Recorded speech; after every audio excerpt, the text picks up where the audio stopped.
هو طبعًا هو عسكري، يعني جندي مكلّف مواليد 57. كان بالبيت قاعد يعني بالعصر، ما طلع برّا. العصر يعني قبل ما يجون الشرطة ب10 دقايق هو طلع من البيت.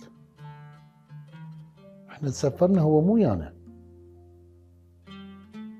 راح من رجع شافنا مسفّرين يعني ماخذينه، هو احتار وين يروح، فاتجه لبيت جدي، راح يم عمامي بالثورة، فظل عندهم هناك.